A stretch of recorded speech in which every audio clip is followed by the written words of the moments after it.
What's up everybody, my name is Danon and welcome to Honestly. Today we're talking about the Steelcase gesture, and this chair is complicated.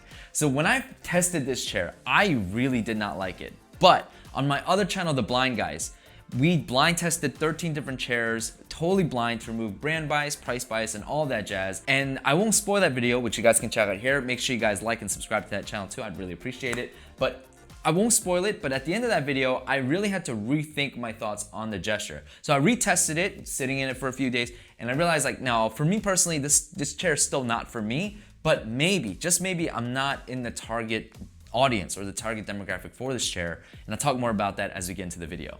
Let's get honest. The gesture that I have here is the fully loaded gesture with the headrest as well as the additional lumbar support, coming in at a grand total of about $1,330 US. Now, I don't know what the non-lumbar version would feel like, which is gonna be relevant in a second because this is the only gesture I've ever tested. But what's interesting about the gesture is that just by sitting down, you would think that this chair is great for shorter people because at the lowest setting, my feet are on the ground, no problem, right? Just like the Leap V2. No issues here. However, I found as soon as I sat, I was like, I don't like this chair. And I started adjusting the lumbar in every way possible, and I just couldn't get comfortable because the lumbar feels too aggressive. Now, this has been something that's been plastered on online forums and stuff like that. People have tried to figure out fixes for how to make it less aggressive. But in my overall general testing, not on The Blind Guys, but people have come over my house because they want to test these chairs. I've had events and get-togethers at my house where people want to know, like, what does a $1,400 chair feel like? So a lot of people have sat in these chairs, and I have two general observations. The people who like this chair are generally, one, they like forced lumbar. They like aggressive lumbar. And I say forced in the sense that, like, it's not aggressive in the sense that it's stabbing your back, but it's forcing you to sit properly. The other chair that is like this is the Herman Miller Aeron, because the Herman Miller Aeron has a much more drastic kind of C shape, reverse C shape in the back. Some chairs are flat, some chairs are slightly rounded, and some chairs are much more aggressive at that. And the gesture and the Aeron, I think, fit in that category. So much so to the point that if you try to slouch back in the chair, you're missing all contact with your lower back and it's gonna hurt. And if you decide to lean forward in your chair, there's way too much contact on your back, so it's gonna hurt. So the people who like this chair, again, are the people who want to be forced to sit in an ergonomic position. The other group of people that seem to like this chair a lot more are gonna be people who are 5'9" and above. So everyone who is 5'9" and above, especially a little bit heavier, really like this chair. However, down to about 5'6", 5'7", it was a hit or miss. For example, I did not like it. My wife really likes this chair. And then anyone below 5'6", it was almost unanimous that nobody liked this chair. So like always, we'll start from the bottom and move our way up. The legs, unlike on the Leap, the legs are flat, and so it allows you to rest your feet on it, which is really nice. The casters are actually smaller than on the Leap V2, but I find it interesting because this chair is much heavier than the Leap V2. Like, I don't know what it is about Steelcase chairs, man, but these chairs are stinking heavy, man. It's heavier than every other chair I've ever lifted up. Like, you're gonna throw your back out if you're not careful. So be careful with this. The other thing to note is that these chairs are incredibly heavy, and Steelcase does not package them and deliver them in a way that's easy to get out. Like Herman Miller had the system where all you did was lift the top off because the bottom was already disconnected. Like, they would deliver to you like that, you lift the top off and you roll the chair out and you're done. With Steelcase, every single side was sealed. So I was like, and the box is like this big, so I'm like, how do I get it out of there? So yeah, it was not an easy task to do, especially considering how heavy this chair is. So yeah, Steelcase, you gotta work on that a little bit, okay? Anyways, so those are the legs. Coming to the features, on the left side, there are no features. As a matter of fact, this chair is simpler than the Leap V2 in some ways. On the right side, you've got this knob that's gonna control your seat pan here. So what I like about this a lot is that, again, this knob here is gonna control your seat pan in and out. That is better than all the systems that I've used except for the Embody, where you have to hold a tab and then jut your hip out, like, you know, you thrust it out like that, you know, like, it's really, so for example, I'll do it on the, so you have to like throw your hip out, and then if you want it to retract it, you gotta like get up and like jam it back in. It's really annoying to do. I love this system where you can just turn it and it rolls the lip out, and then you just go the other way to roll it back in. So the control system to get extra depth out of your chair is only second to the Embody.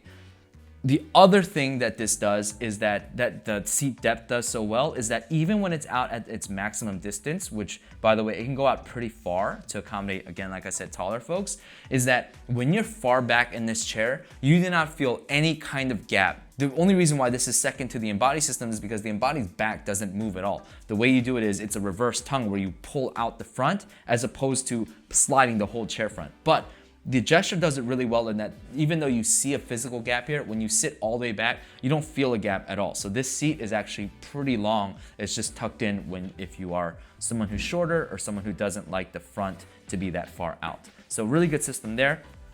Right here, you have this tab here, which is gonna control the chair height. What's a little bit weird is that this has some give going backwards, and I was trying to figure out if this did something. It doesn't, right? So again, if you just lift this tab up, it controls the chair height. Let me go ahead and bring it back down. There we go. All right, and then moving to the back, you've got this here, this knob here, which is gonna control your back tension, and then the clip here that's connected to it, which is gonna control the back tilt limiter, right? So if you have it on one tilt, you can only go so far. You have it on two, you can go further. And then again, the outside knob that attaches that is gonna allow you to adjust how easily it is to go back. So this is in full tilt, and then if I were to lock it twice, then I can only go back this far, and so on and so on. So what's interesting about this, and this isn't meant to be a comparison with the gesture and the leap, but this actually goes back further than the leap. And I think that makes sense because this headrest is gonna be much, much better than that headrest. Every headrest is much, much better than that headrest, but it seems like this chair was designed for you to be allowed to lean back a little bit. So yeah, the lean back range is gonna be pretty typical of what you'll see in other chairs, but again, much better than the Leap V2s. So that pretty much does it for the controls on the bottom. The seat of this chair is the best fabric seat I've ever used. The Herman Miller, it's fabric, but it's not, right? So the Embody is fabric, but it's not. So this fabric seat is really nice. If you're someone who's not into mesh, this has the best fabric seat I've ever tested because not only is it heavily cushioned on the top, but I actually don't really feel a hard plastic bottom. It almost feels like it's using some similar system to the Embody that has that pixelated rubberish material that kind of flexes with your booty. So in this case, I don't feel a hard plastic bottom. I feel a little bit of flex. So again, it makes me feel like they've got a really thick pad and then maybe underneath they have some kind of flex system. So that's why it's so comfortable. That's my guess anyway. I haven't teared down the chair. That's just a guess that I have. So yeah, it's a really, really nice seat. Something I forgot to mention about the seat is that the seat is huge. And so if you are an ergonomics rebel and you like to cross your legs in your chair, you're gonna have no problem doing so. And if you want additional room, well, what you can do is you can just unroll the front here and then scooch back and you'll have even more room. So yeah, it's perfect for people who want to sit like this, especially considering that the arms are ranged pretty high up, so you get plenty of clearance for your thighs as well. So the arms are definitely the highlight of this chair. And I'm not gonna sit on it right now because I think I can control it from here and I wanna show you guys. So just by itself, you can control it up and back like every other chair, right? But what's really interesting is when you go to the side motions. You see how this entire arm kind of pivots and shifts? And then you also have the tilt. But what's cool is that it's really easy to move, right? I don't have to push any buttons. This is just a sliding of the hand. And then if you control the height and the tilt at the same time, what's gonna happen is it's gonna look like some kind of crazy spaceship chair. Maybe I can't do it. I have to sit in it. So I can go up, down really easily, but I can swing it in and out. I don't know if you guys can see it that well, but here, let me turn this way. You guys can turn it in, and look how close. It's like a seat belt, man. Like I can have it like right up to my beer belly here. I can have it up, down, slide, in, out. It's just a really easily adjustable arm, and they are fantastic. Again, they can go pretty wide. They can go very tight. Like it can go further than this, but right now it's hugging my hips. You can go up, it can go in, it can tuck, it can scoot out. So range and movability is fantastic. The best on any chair by far. The back of this chair is really interesting. So first let's talk about a function here. You got this black clip on both sides, kind of like what you do on the Leap V2, and that's gonna allow you to move the back lumbar support up or down. And again, it has a huge range of motion. And what I found in my testing, and this is my theory about why I think tall people like this chair better, is that even on its lowest setting, like if I try to lean back and feel where the lumbar is, on its lowest setting, it doesn't go low enough for me. Like I want it to be slightly lower, but right now where it's sitting is sitting a little bit somewhere between my lower back and my lower mid back. And I feel like that's just an awkward position, which is why I think taller guys like it a little bit better, because for them, because they're a little bit taller, they can pull it up a little so that it kind of sits in a nice place. I don't know, I can never find this to be that comfortable. But what I also think is a little bit ironic is that for tall guys, if they want to scooch this up because their backs are so, tall, and then they want to lean back. And I had tall guys test this for me, and you want to lean back, it's not comfortable. Why? Because the lumbar is too high up. So when you lean back, your spine is shifting a little bit. And so now that lumbar is like where your back rotates and it doesn't feel good. So if you're taller, you have to actually lower this and then lean back in order for it to feel good. So like I said, if you're tall, you may like this chair, but if you're tall, you may also find yourself having to adjust this quite a bit to find it exactly where you like it, whether you're in seated position or you're in lean down position. Now, for the back, I don't know if I can demonstrate this on camera, but I'll try to do this. Hopefully the camera isn't losing focus, but it's got kind of like an embody-like system where, watch what happens if I turn.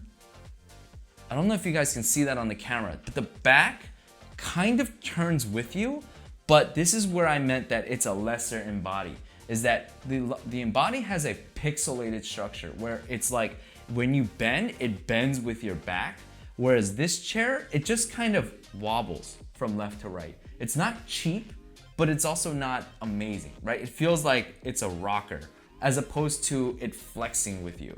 If I were to lock this back and then I were to flex my back like this, it's not really moving all that much. Like it's moving again, rocking back and forth, but it's not flexing with my back. Now you try doing that with an embody and you'll feel the chair literally move with you. It's really cool.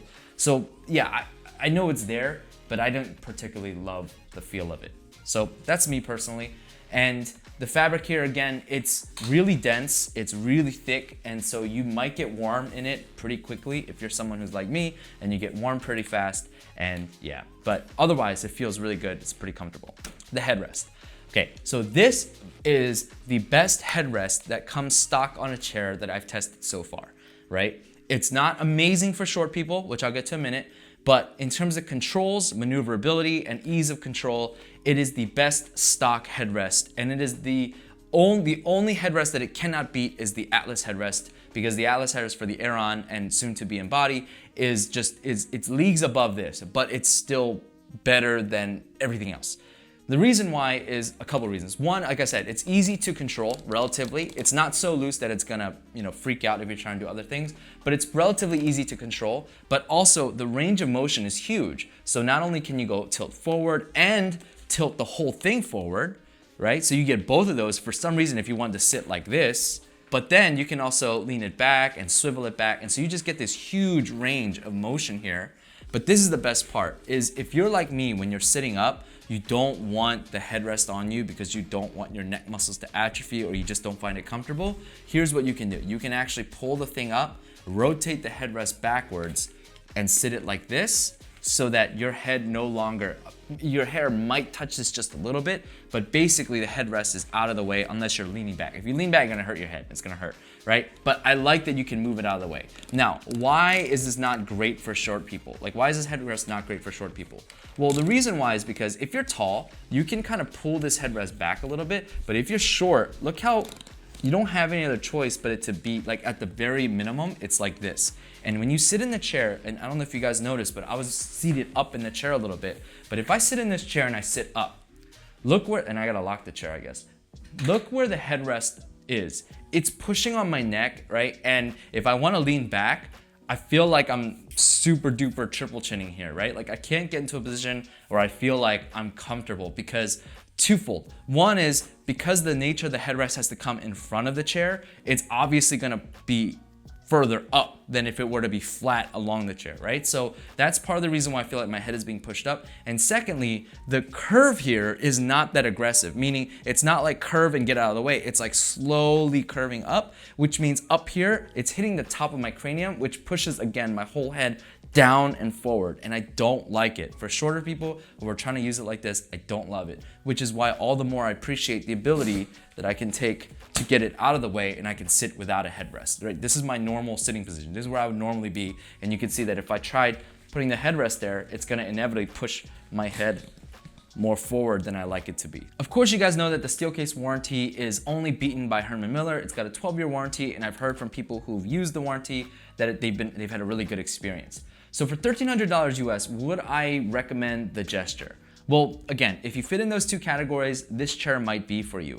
But overall, I actually like the Gesture better than the Leap in terms of its concept. Of course, in terms of usability, the Leap fits me better. But in terms of its concept, I feel like they really thought more about the Gesture than they did about the Leap. Like, I feel like they innovated more around the headrest, around what that back would feel like for certain folks. You can't have a chair that fits everybody, unfortunately. The Embody, I think, is the closest one that can. But yeah, you can't appease everybody with a certain chair. And so I think they just innovated more here. I think it feels really comfortable. They did really cool things with the arms and features and things like that that kind of make you look at this chair and go like, wow, that's a pretty cool chair. So overall, I would recommend the Gesture if you're looking for a chair like it, especially over and against the Leap. And if you are into the Leap, I would recommend that you maybe check out the Sitis T80 because again, you get more bang for your buck. You guys can check out my review there. Sorry, it wasn't meant to be a direct comparison, but while I had the Leap here, I figured I'd bash on it a little bit. All right, guys, that's gonna do it for this one. If you guys wanna check out my other chair reviews, including my #1 pick for $500, $600,